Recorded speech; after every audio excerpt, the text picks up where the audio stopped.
Hey, good morning from the Swisher Homestead. Today we got a lot going on. It's sunny. We got through the storms last night. There was tornado warnings, thunderstorm warnings, heavy rains. It got so loud last night in the tiny home, couldn't even think. That's how hard the rain was coming down. So, this is one of the biggest projects on the homestead that we're getting started on. We have a lot of work to do to get this done. Excuse me for the generator. Miss Amy's working, so we have to keep the generator running, but all right. So, as you all know, we had a temporary garden at one point in time, and it was temporary to see if we can make it out here. Now that we know we can make it out here, the tiny home's starting to work out all right. Had to do some shifting and adjusting and getting that thing all set up. Now we're thinking about our garden area, okay? One, how big of a garden do you need? Well, I want a pretty big garden. I want to be able to can a lot. I want to be able to freeze a lot of vegetables. I want to be able to be self-sufficient. So we had this area cleared where originally we were going to put our house right here. And then we decided, nah, we want our house farther back in the woods. So what we've decided to do is we've decided to take this area here and we've decided to make this our garden. Now, as you guys can see, I feel really bad about this, but the fire pit that you see is going to be gone. We're going to move it. We're going to redo it. No big deal.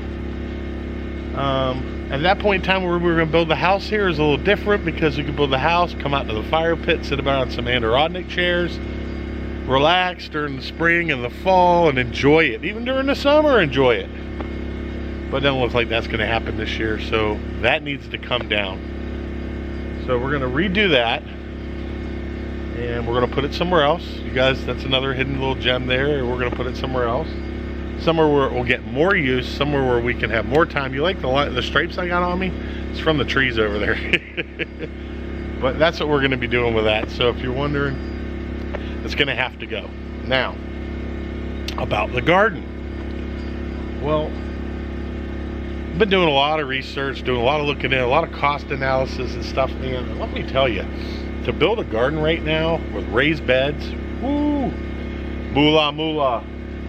This is something we don't have a lot of, is the moolah moolah. I wish we did, but we don't.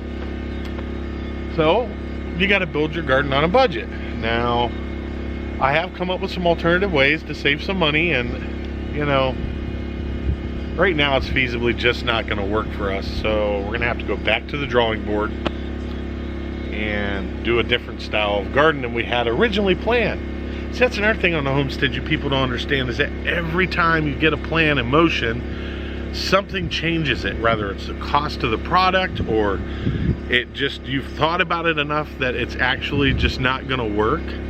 There's a tremendous amount of things. But the garden is going here, we know that. I'm in the process of measuring it out now, and hopefully we get it all measured out today, and I can kind of get an idea where we sit at as far as wood wise, because without the measurements I can't break down the wood scenario and how much wood we're going to need to do this. So right now we got all this. We're going to do the whole garden here. The plan is we're going to consolidate stuff.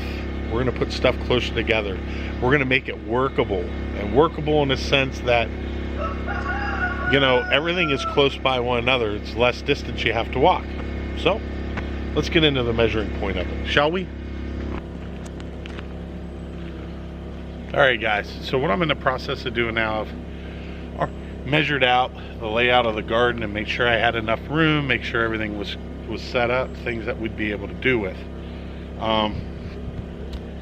So now comes the next part. The next step of the garden is to make sure that we have room for our development, which we're going to be, like I said, compacting stuff. So what you're going to do now is you're going to see me out here marking trees to clear the land. The original chicken coop that we have there is going to get moved over here. So the coop will be right here, and we'll have a huge run for the coop. I want the chickens to have better run.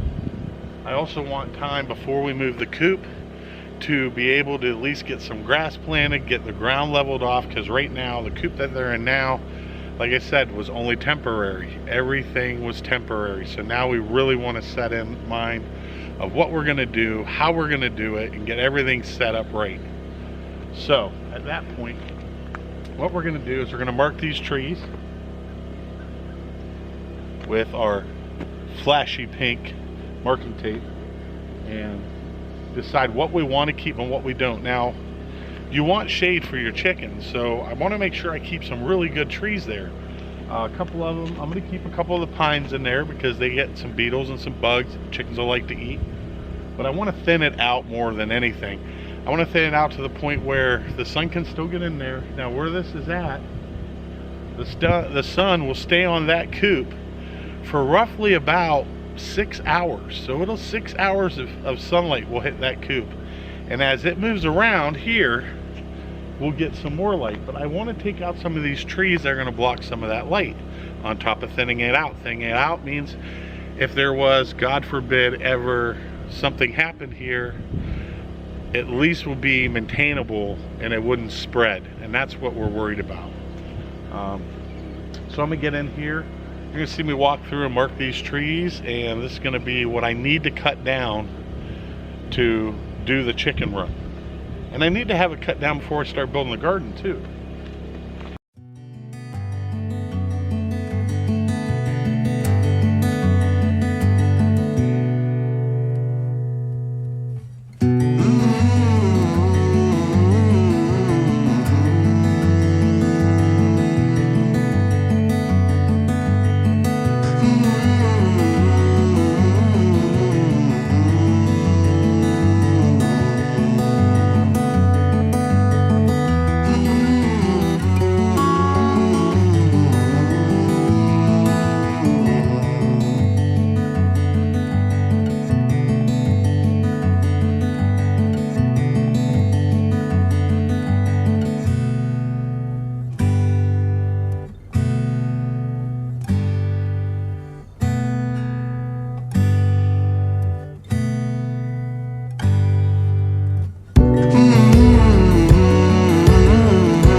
Alright guys, so everything you see that I've marked here with my snazzy pink marking tape, all that stuff is going to be cut. All that stuff's going to come down. Now here's the thing, all these trees and all these limbs I cut, I'm not really going to burn those. I'm going to use that to fill in for my raised beds for my garden, so I don't have to use as much dirt and as much compost in that to fill my garden up. Trust me, there's more than enough. I actually went over here, and I'll show you now.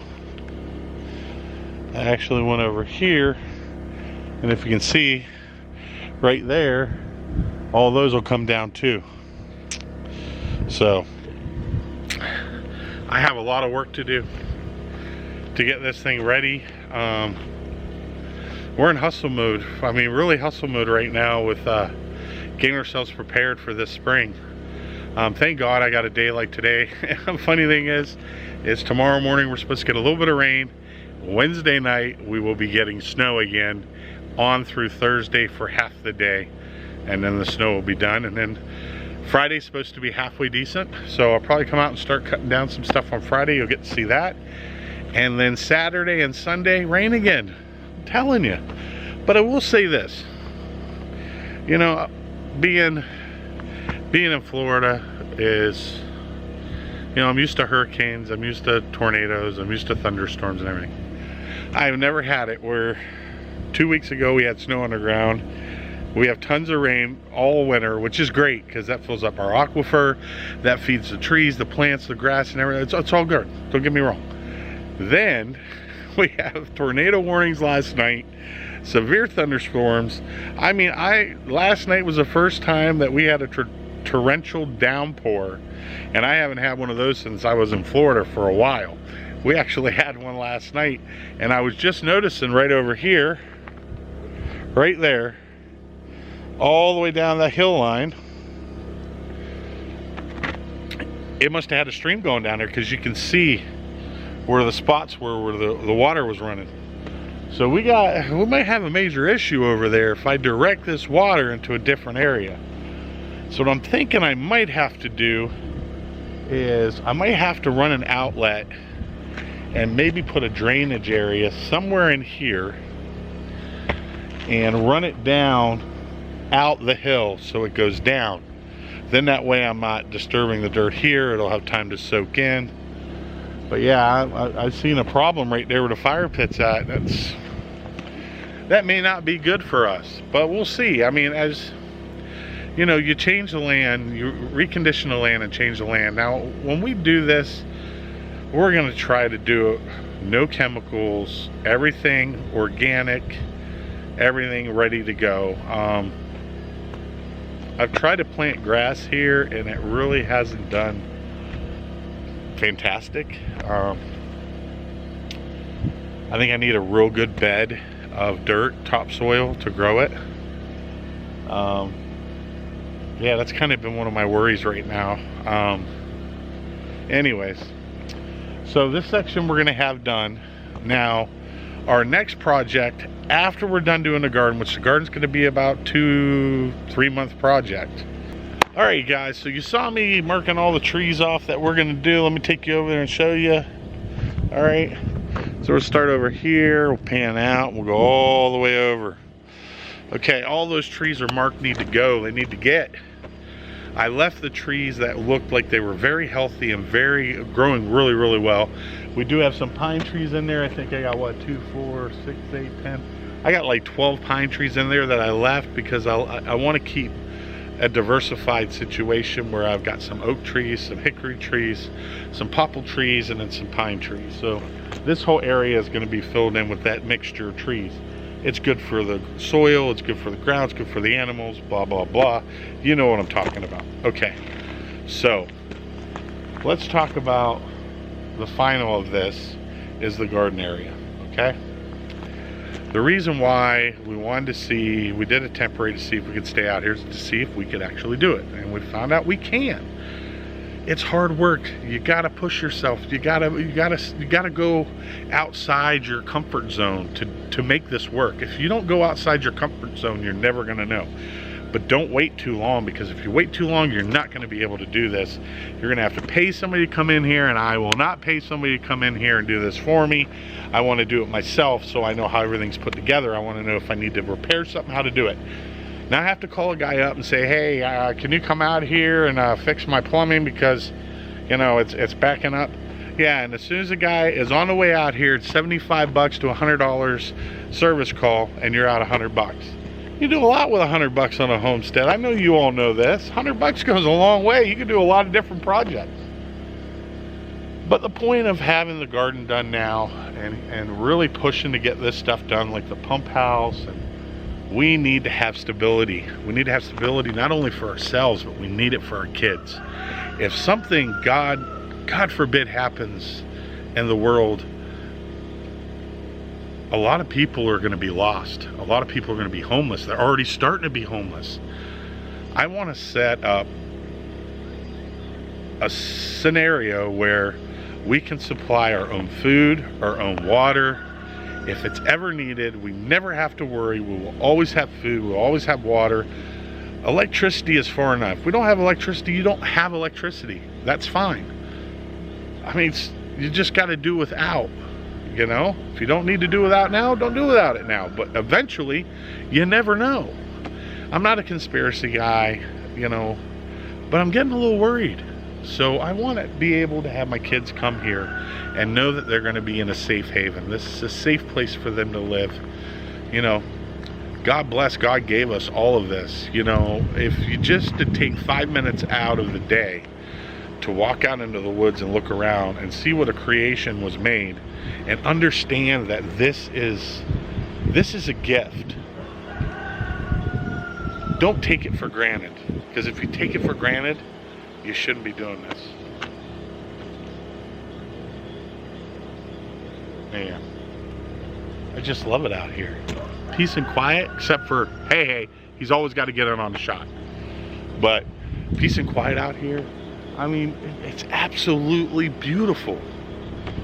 I wouldn't trade this for anything. I wish I would have done this 40 years ago.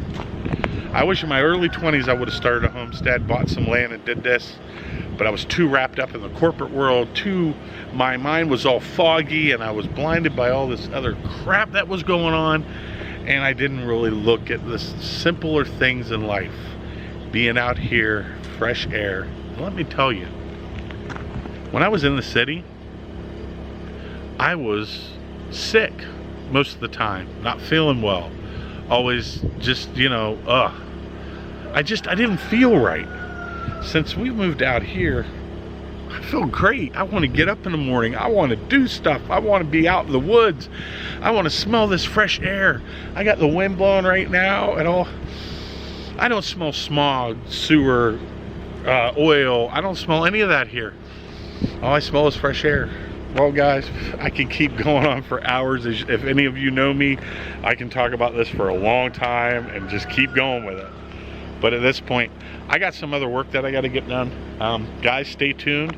We got a Q&A that we're doing. You guys will get to see that if you haven't seen it already, about gardening and seeds. And you know, we just want to get this ball rolling. We want to get going. So the only way to do it is me get out here, do what I need to do, and get ready. So, hey guys. So that's it. That's our plan. You guys got to see it right here on Swisher Homestead. Look, guys, God bless you all. Thanks for coming and watching our videos. We really do appreciate it. I don't think you guys are told enough how much we appreciate it. Just remember, we do YouTube on a diary of our life on the homestead for not only our kids, but our grandkids and our great-grandkids, so they can see what their great-grandparents did and what their grandfather or grandmother had to go through. This is not about the money. If you subscribe, you're subscribing because you like our channel. I do put postings out there to try to get more people to come in and check us out, because I want them to get involved too in our journey. And I think it'd be really cool to have a lot of people in our journey. And you know, don't ever hesitate about asking questions. I love to answer questions. So does Amy. Amy answers about 90% of them. Unless she doesn't know, then she asks me, and then I tell her, blah, blah, blah. So at this point, guys, God bless you. Have a great day. Stay safe. And hey, till next time, the next video. See you later.